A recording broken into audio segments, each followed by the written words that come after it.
Hello दोस्तों, नमस्कार। मैं आप सबका दोस्त करण शर्मा आप सबका फिर से स्वागत करता हूं अपने इस यूट्यूब चैनल में जिसका नाम है रेल गुरु केएस। तो दोस्तों, जैसा कि मैंने आप लोगों को बताया था कि मेरे वीडियोस में आप लोगों को मैं नए नए रेलवे रूल्स और नई नई सुविधाओं के बारे में अवगत कराऊंगा, नई नई नॉलेज दूंगा रेलवे से संबंधित। दोस्तों, आज के वीडियो में ऐसे ही हम एक बहुत ही स्पेशल, बहुत ही खास नियम के बारे में आप लोगों को बताने जा रहा हूं। बहुत ही खास सुविधा है जो रेलवे ने अपने यात्रियों को दे रखी है, तो इसलिए वीडियो को लास्ट तक जरूर देखिएगा।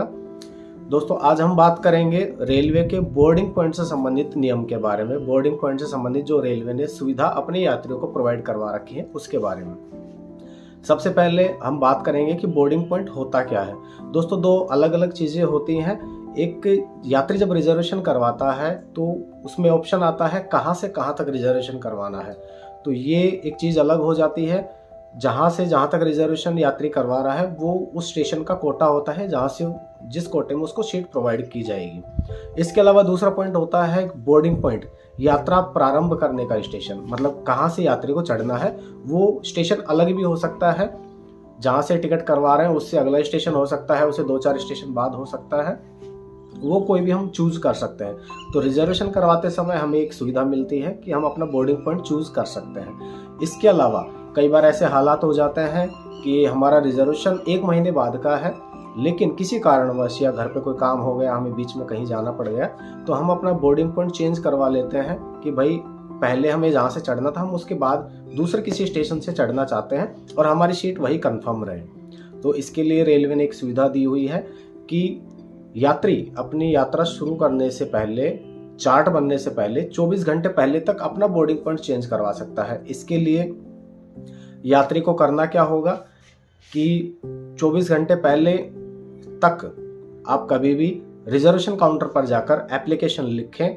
सीआरएस के नाम पर, जो भी रिजर्वेशन सुपरवाइजर है उसके नाम पर एप्लीकेशन लिखें कि जी ऐसे ऐसे मेरी टिकट है, ये पीएनआर नंबर है, यहाँ से यहाँ तक इस तारीख की मेरी टिकट है। टिकट की पूरी जानकारी दें और पहले मेरा बोर्डिंग पॉइंट ये था और अब मैं अपना बोर्डिंग पॉइंट ये करवाना चाहता हूँ, तो आपका बोर्डिंग पॉइंट चेंज कर दिया जाएगा, पूरे सिस्टम में अपडेट कर दिया जाएगा। इसके अलावा दूसरा ऑप्शन होता है 139 पर, जो भी रेलवे हेल्पलाइन नंबर है, आप उस पर कॉल करके अपना बोर्डिंग पॉइंट चेंज करवा सकते हैं। वहां पर आपको अपनी पीएनआर नंबर की जानकारी, जो भी टिकट की जानकारी है वो आपको देनी होगी। इसके अलावा तीसरा रास्ता जो होता है वो होता है आईआरसीटीसी की वेबसाइट पर। आईआरसीटीसी की ऑफिशियल वेबसाइट पर जाकर यात्री अपने टिकट की डिटेल डालकर उस पर अपना बोर्डिंग पॉइंट चेंज करवा सकता है। लेकिन ये टाइमिंग यात्रा शुरू होने से पहले गाड़ी का जो चार्ट बनता है, गाड़ी का चार्ट गाड़ी के डिपार्चर टाइम से जहां पर उसका चार्टिंग स्टेशन है, ये भी बहुत स्पेशल चीज होती है। गाड़ी का चार्टिंग स्टेशन अलग होता है, जहां से आपने टिकट करवाया वो चीज अलग हो सकती है। तो गाड़ी के चार्टिंग स्टेशन से चार्ट बनता है 4 घंटे पहले, तो चार्ट बनने से पहले 24 घंटे पहले तक हम अपना बोर्डिंग पॉइंट चेंज करवा सकते हैं। दोस्तों, बोर्डिंग पॉइंट चेंज करवाने की आवश्यकता क्यों रहती है ये भी मैं आप लोगों को बता दूं, क्योंकि ये भी बहुत खास वजह है जिसके लिए, क्योंकि इसको हम इतना लाइटली लेते हैं कि बहुत से लोग इस चीज पर ध्यान नहीं देते। दोस्तों, मैं आपका ध्यान 2 पॉइंट की तरफ देना चाहूंगा कि 2 बहुत खास चीजें आप लोगों को बताना चाहता हूं जो मोस्टली लोग नहीं जानते। 99% लोगों को गलतफहमी है इस बारे में। एक तो ये कि पहले टीटी के पास चार्ट होते थे, फिजिकली चार्ट होते थे, कागज के चार्ट होते थे, जिसमें टीटी अपने विवेक से काम करते हुए अपने सुविधा के अनुसार आधा घंटा 1 घंटा इंतजार भी कर लेता था और उस सीट को कैंसिल भी नहीं करता था। बाई चांस अगर कैंसिल कर भी दी तो वो बाद में टीटी के हाथ में होता था, रिक्वेस्ट करने पर टीटी मान भी जाते थे।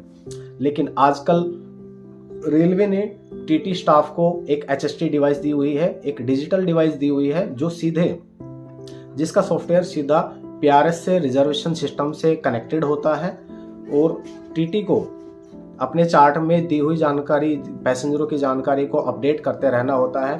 कौन पैसेंजर आया, कौन नहीं आया, उनकी प्रेजेंट, उनकी एब्सेंट, किसको सीट अलॉट कर रहे हैं, किसको नहीं कर रहे हैं, उन सारी चीज़ों की जानकारी टीटी को अपने PRS सिस्टम को सेंड करनी होती है, ताकि वो सीटें आगे वाले वेटिंग को, जो भी पैसेंजर एब्सेंट हो गया है, जो सीटें खाली रह गई हैं, उन्हें यात्री अगले रिमोट लोकेशन स्टेशन से, अगले चार्टिंग स्टेशन से बुक करवा सके या जिनकी वेटिंग रह गई है उनकी टिकट क्लियर हो सके।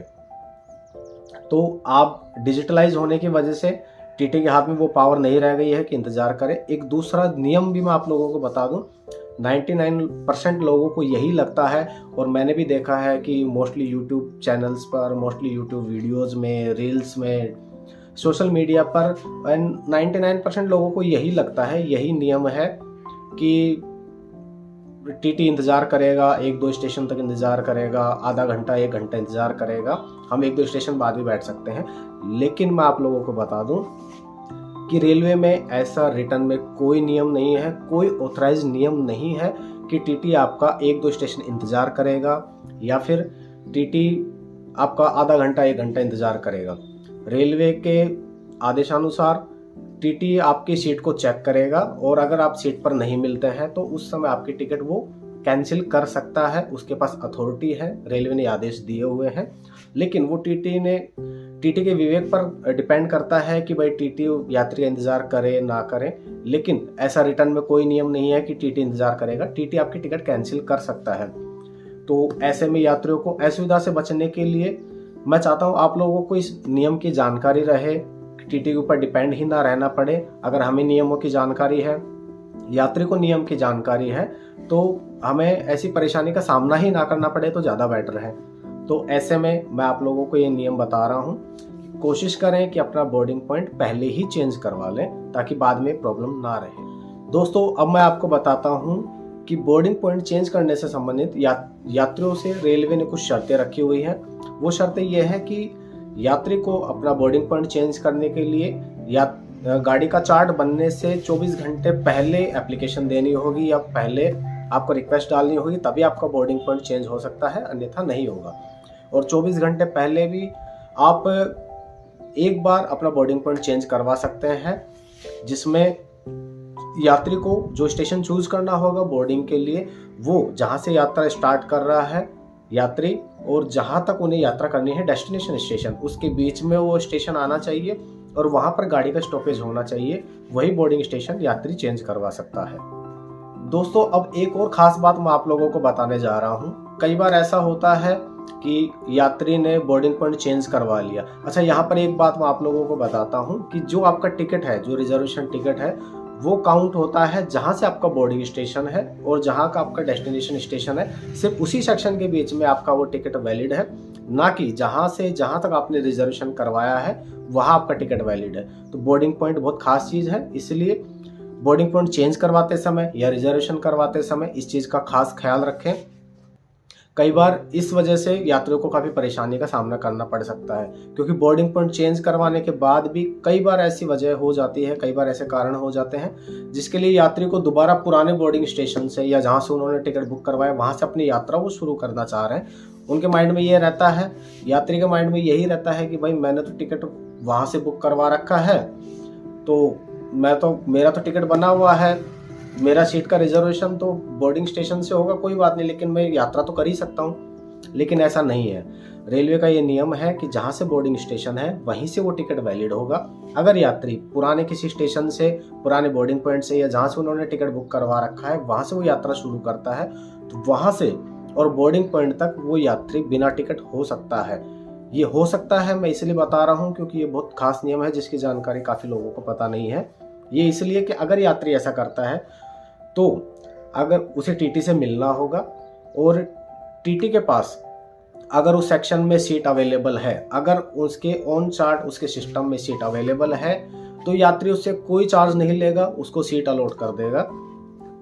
और अगर इसके अलावा अगर गाड़ी में कोई सीट अवेलेबल नहीं है और उस सेक्शन के बीच में जहाँ से उसने टिकट बुक करवाया है और जहाँ से उसका बोर्डिंग है उस सेक्शन के बीच में अगर कोई सीट अवेलेबल नहीं है, तो टीटी उससे 250 रुपये जुर्माना जो भी स्लीपर का होता है वो, या एसी का जुर्माना अलग होता है, ये भी मैं आपको जुर्माने के अलग वीडियोस में बताऊंगा कि कहाँ कितना जुर्माना टीटी यात्रियों पर लगाता है।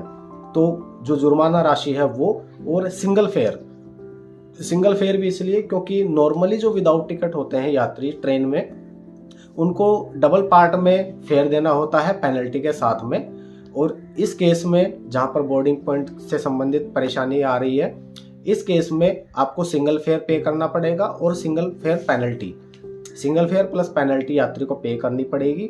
उसके बाद वो यात्री बिना किसी सीट के यात्रा कर सकता है उसमें, बाद में जहाँ से उसका बोर्डिंग स्टेशन है वहाँ से उसकी सीट रिजर्व काउंट होगी। तो इस बात का खास ख्याल रखें कि अगर आप बोर्डिंग पॉइंट चेंज करवा रहे हैं फिर भी आप पुराने बोर्डिंग पॉइंट से यात्रा कर रहे हैं तो इस चीज़ का खास ख्याल रखें कि आपको पेनल्टी भी भरनी पड़ सकती है, जुर्माना भी भरना पड़ सकता है। तो आप बोर्डिंग पॉइंट अपना सोच समझकर चूज करें।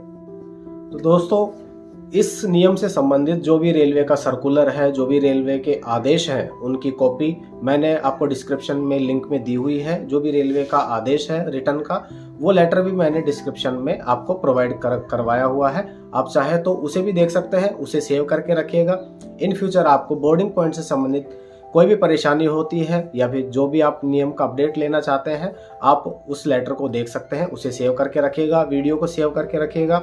और इसके साथ ही ये जानकारी आपको कैसी लगी मुझे लाइक करके कमेंट करके मुझे बताइएगा। आपको बोर्डिंग पॉइंट से संबंधित क्या परेशानी आपको फेस करनी पड़ती है वो भी आप मुझे कमेंट बॉक्स में ज़रूर बताइएगा। मैं भी उसका समाधान करने की कोशिश करूँगा।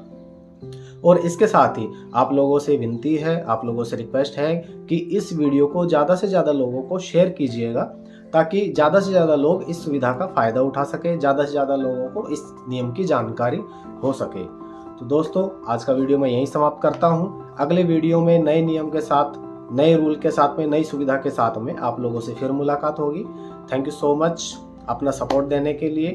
एंड प्लीज़, अगर सब्सक्राइब नहीं किया है, आप नए हैं तो प्लीज़ सब्सक्राइब